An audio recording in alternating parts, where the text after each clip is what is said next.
అసిల్ అయినా గిరిరాజులు అయినా 4 కేజీల వెయిట్లు వస్తాయి. ఓకే. ఎన్ని 6 నెలలు 7 నెలలు 6 నెలలు 7 నెలలు నువ్వు సాగదలుచుకుంటే అంత వెయిట్ వస్తుంది. కానీ దానికి కొద్దిగా డిసీజ్లు ఎక్కువ ఉంటాయి అన్న ఆలోచనతో మేము ఇవే పెట్టుకున్నాం. డిసీజ్లు ప్లస్ దానా కూడా ఏమన్నారు. ఇంకోటి ఇది కూడా పెక్కింగ్ అనేది ఇలా చాలా తక్కువ. ఈ సొనాలి బ్రీడ్లో పెక్కింగ్ అనేదే ఉండదు మ్యాక్సిమం. ఓకే. ఇక అందువల్ల ఇది ఒక్కోడిని కొట్టుకోవడానికి పెద్దగా ఇష్టపడాయి. ఏమన్నా మేత కొద్దిగా వేస్తే దానికి రోజుకి ఇది 30 గ్రాములు 40 గ్రాములు తింటుంది, అది 60-70 గ్రాములు తింటుంది. ఓకే. అది బేరే చేసుకొని మీరు దీన్ని ప్రిపేర్ చేసుకుంటున్నాం. అయితే మేము పర్మనెంట్ సెట్ చేయలేదు. మామూలుగా జాలి కట్టి లో కాస్ట్లోనే మీద పట్ట కట్టి చుట్టూ జాలి కట్టేసి పెట్టుకున్నాం. ఒక అడుగు ఎత్తు లోపల మట్టి పోసి భూమికి దానికి ఒక అడుగు ఎత్తులో పెట్టుకొని చేసి సైడు జాలి కట్టి మన కబూతర్ జాలి లాంటివి కట్టేసి ఫస్ట్ లీజ్ ల్యాండ్ మన సొంతం పెట్టుకోవడానికి మనకు అమౌంట్ మళ్ళీ రిటర్న్ వాళ్ళు ఇవ్వరు, ఇక్కడ నుంచి రాదు. ఉన్న 4 సంవత్సరాలు 5 సంవత్సరాలు మేము అగ్రిమెంట్ రాసుకున్నాము. దాన్ని బట్టి అంతవరకు టెంపరీ ఆ టచర్ ఆగుతుంది. తర్వాత మేము సొంత ల్యాండ్ తీసుకొని అందులో పర్మనెంట్ టచర్ వేసుకొని చేసుకోవాలని ఆలోచిస్తాం. ఈ కొరైజా అనేది ఏ కాలంలోనైనా వస్తుంది, చెప్పలేము. ఇంకా ఏ కాలంలోనైనా అది షెడ్ సరిగ్గా క్లీనింగ్ లేకపోవడం వల్లే, మనం ఇచ్చే వాటరు షెడ్ క్లీనింగ్ లేకపోవడం వల్లే అది ఖచ్చితంగా వస్తుంది. ఖచ్చితంగా అది మన తప్పే, అది ఎవరి తప్పు కాదు. అది వైరల్ గా మారిపోతుంది. అది అంటే వాటి మధ్యలోనే అది వైరల్ గా మారిపోతుంది. ఆ వైరల్ ఇన్ఫెక్షన్ వచ్చి ఒక్కసారి అది ఫస్ట్ డేనే ఐడెంటిఫై చేయకపోతే షెడ్ మొత్తం స్మాష్. ఇక అది ఆ పనికి వెనక తిరిగి వదులుకోవడమే. అంటే ఫస్ట్ డే చూస్తే 1 day 2 daysలో నీకు అది కళ్ళు ఆటోమేటిక్ తెలిసిపోతుంది. కళ్ళు వాపడం కానీ లేకపోతే కుసకుస సౌండ్ రావడం కానీ అది ముట్టుకుంటుంది. నైట్ టైంలో క్లియర్గా తెలుస్తుంది. మనం పోయి ఇంటికాడ పడుకుంటే మాత్రం ఆ కోడి సౌండ్ తెలియదు. ఆడి అనేది రాకుండా చూసుకొని ఉంటే ఈ ఎండాకాలంలో మాత్రం ఒకటి అమ్మోరన్ ఫోల్ ఫ్యాక్స్ అనేది ఒకటి వస్తుంది, రానికే డిసీజ్. అదొకటి వస్తే అది రాకుండా కొద్దిగా జాగ్రత్త పడితే దానివల్ల మొటాలిటీలు పెద్దగా ఏమి ఉండవు. ముక్కు మీద దాని మీద కురుపులా నిండిపోతాయి. అది ఒక్కసారి కొద్దిగా ఎంటర్ చూసుకుంటే వారం 10 రోజుల్లో క్లియర్ అయిపోతాయి. ఇంకోటి కళ్ళు ఆపొస్తాయి ఎమ్మటే. ఈ ముఖం వాసుడు కానీ ముఖం గుడ్లు వాసుడు కానీ కళ్ళు రెడ్ కావడం కానీ జరుగుతాయి. అప్పుడు మనం ఏమంటే ఫీడ్ వేసేటప్పుడు డ్రింకర్ని వాటర్ పెడేటప్పుడు ఆటోమేటిక్గా ఐడెంటిఫై అయిపోతుంది.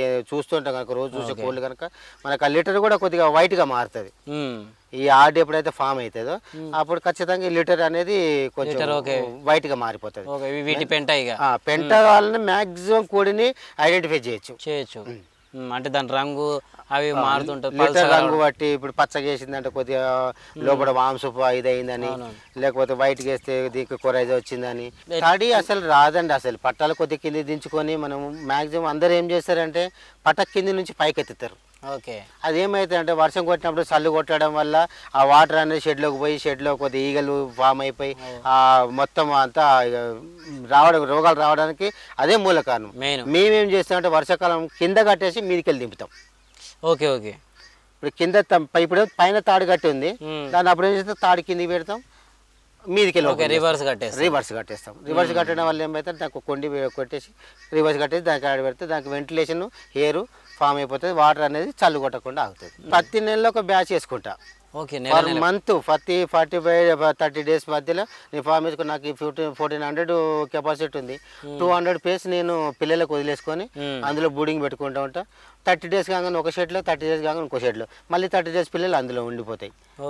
ఇక అట్లా నేను మల్టిప్లికేషన్ చేసుకొని బ్యాచ్ టు బ్యాచ్ ఒక బ్యాచ్ నెలకు తీస్తారు కాబట్టి నెల ఆదాయం ఎట్లుంటుంది ఆ టైంలో మరి? ఎందుకంటే నెలకే తీస్తున్నారు కదా.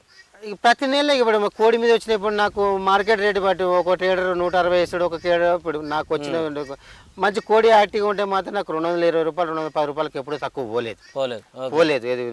ఉన్నది అవతలి వాళ్ళు కూడా నన్ను చూసేమనుకుంటున్నారంటే ఫేక్ చెప్తున్నాడు అంటే ఈజీగా నేను దాన్ని నిరూపించగలుగుతా. మీకు చెప్పినా కూడా అర్థమవుతుంది. ఈజీగా లెక్క పెట్టండి. నాకు 40 రూపీస్ పిల్ల వస్తుంది, 3 టన్నుల మేత తింటుంది. 40 రూపీస్ కేజీ లెక్క పెట్టుకుని 1,20,000 రూపాయలు ఫీడ్ ఖర్చు వస్తుంది. ఎన్ని రోజులకి ఒక బ్యాచ్ కి? 100 రోజులకి. 100 రోజులకి నాకు ఒక బ్యాచ్ 1 kg బర్డ్ వస్తుంది. 1 బర్డ్ నాకు 1 kg వస్తుంది. 100 రోజులకు తయారవుతుంది. 40 రూపీస్ పిల్ల పెట్టుకొని 120 రూపాయలు కాస్ట్ పెట్టుకుంటే నాకు 110 రూపాయలు 160 రూపాయలకు పిల్ల తయారవుతుంది. బయట కటింగ్ నాకు 220 రూపాయలు 200 ఈ లీస్ట్ రేట్ పెట్టుకోండి. ఇంకా 10 రూపాయలు తగ్గించి 200 రూపాయలకు అమ్మినా నాకు కోడి వెనక 40 రూపాయలు మిగులుతాయి. ఒక్క కోడి వెనక 40 రూపాయలు మిగులుతాయి.